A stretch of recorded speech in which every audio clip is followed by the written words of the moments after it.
as the sun dipped below the horizon, casting an ominous shadow over the abandoned mental hospital. I couldn't shake the feeling that we were being watched. My friends and I had always been fascinated by the tales of this place, but tonight, we were determined to explore the decaying halls and uncover the secrets hidden within. With flashlights in hand, we cautiously stepped inside the dilapidated building. The stale air clung to my skin, and a shiver ran down my spine as I entered what felt like a long-forgotten nightmare. The hospital was a maze of crumbling walls and broken windows, each step echoing through the empty corridors. As we made our way deeper into the heart of the asylum, I couldn't help but wonder about the patients who once inhabited these desolate rooms. The history of this place was fraught with stories of mistreatment and cruelty, and the thought of their suffering sent a chill through me. The darkness seemed to grow thicker as we explored, and whispers seemed to drift through the air, as if the ghosts of the past were sharing their secrets. I tried to convince myself it was just my imagination, but the feeling of being watched persisted. Suddenly, a door creaked open in the distance, and my heart skipped a beat. My friends and I exchanged nervous glances, but curiosity got the better of us, and we pressed forward. The door led to an eerie, abandoned operating room. Rusty surgical instruments lay scattered across a blood-stained table, and the walls were adorned with faded, disturbing medical drawings. I took a step back, feeling a strange, unsettling presence in the room. A cold draft sent a shiver down my spine, and I swore I saw a faint apparition standing in the corner. My heart raced as I blinked, and the figure disappeared. Trying to brush it off as a trick of the light, we continued exploring. Each room seemed to hold its own dark history. Some were padded cells with haunting scratches etched into the walls, while others were filled with forgotten belongings of the patients, as if they had left in a hurry, never to return. As we ventured deeper into the asylum, the atmosphere grew more oppressive. Shadows danced on the walls, and the sound of footsteps echoed through the empty hallways. Panic clawed at the edges of my mind, but I pushed it away, determined to uncover the truth. In one room, we stumbled upon a collection of old patient files. Curiosity got the better of us, and we began to read. The stories were harrowing, tales of despair, anguish, and lives trapped in the merciless grip of madness. I couldn't help but feel a sense of sorrow for those who had suffered within these walls. As we moved further into the hospital, the temperature dropped drastically, and an unnerving silence enveloped us. It was as if the building itself held its breath, waiting for us to disturb its secrets. I suggested we turn back, but my friends were eager to keep going, drawn by the allure of uncovering the asylum's darkest mysteries. In the bowels of the hospital, we stumbled upon a hidden staircase leading downward. The air grew colder with each step we took, and an overwhelming sense of dread filled the pit of my stomach. Something felt inherently wrong about this place, but my friends seemed oblivious to the growing malevolence that surrounded us. Finally, we reached the basement, and what we found there would forever haunt my dreams. It was a sinister chamber filled with rusty cages that looked like they were meant to hold something inhuman. The walls were adorned with strange symbols, and a pervasive stench filled the air, as if something unholy had once resided there.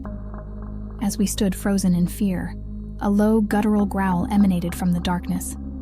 Panic surged through my veins, and I urged my friends to leave immediately, but they seemed entranced by the malevolent aura of the place.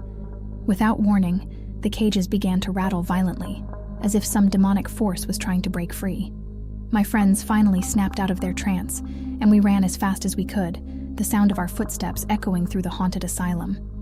We found ourselves back in the main hall, our hearts pounding, but the sense of being watched hadn't dissipated. It was as if the asylum itself had come alive, feeding off our fear, and it wouldn't let us go. Desperation fueled our search for an exit, but the labyrinth of the hospital seemed to shift and change, leading us in circles. Panic and terror threatened to consume us, and the feeling of being trapped intensified. As we rounded a corner, we stumbled upon a series of disturbing paintings lining the walls. They depicted grotesque scenes of suffering, despair, and madness. Each portrait seemed to come alive, the eyes of the tortured souls within following our every move. The asylum had trapped us in its nightmarish grasp, and there was no escape. The walls seemed to close in around us, and the chilling whispers grew louder, mocking us for daring to disturb its long-held secrets. In a desperate attempt to break free, We decided to split up and search for a way out. I found myself alone, my heart pounding so loudly I could barely hear my own thoughts. The darkness seemed to take on a life of its own, suffocating me with its malevolence. As I turned a corner, I came face to face with a ghostly figure in tattered hospital garments. Her eyes were vacant, and her presence exuded an aura of sadness and despair. I couldn't move, paralyzed by the horror of what stood before me. The apparition raised her hand, beckoning me closer. I should have run, but an inexplicable force drew me in. It was as if she wanted to share her story, to make me understand the pain she had endured. In a voice barely above a whisper, she spoke of a cruel experiment that had taken place within these walls. Patients were subjected to unspeakable horrors, their minds and souls shattered beyond repair. The hospital had become a twisted playground for sadistic minds, and she was one of its countless victims. Tears welled up in my eyes as I listened to her tragic tale.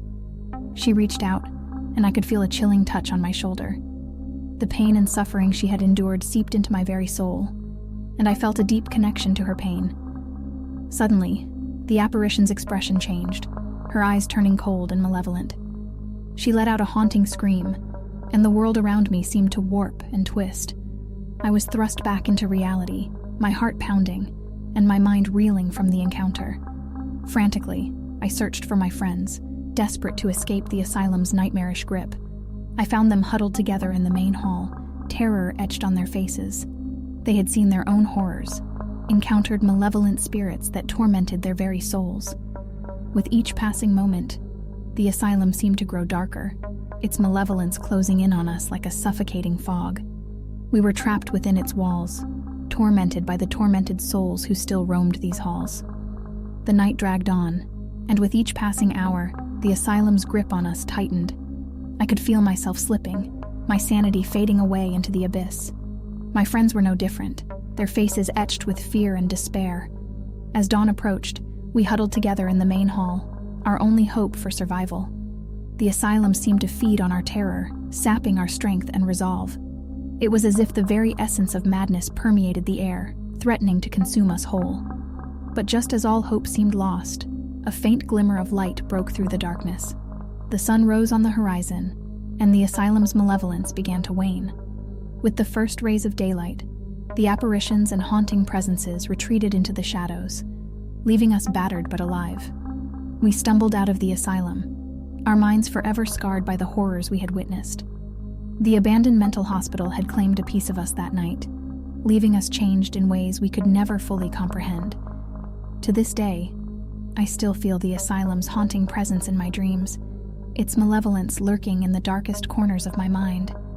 The memories of that night have become a burden I carry, a constant reminder of the darkness that resides within us all, waiting to be unleashed.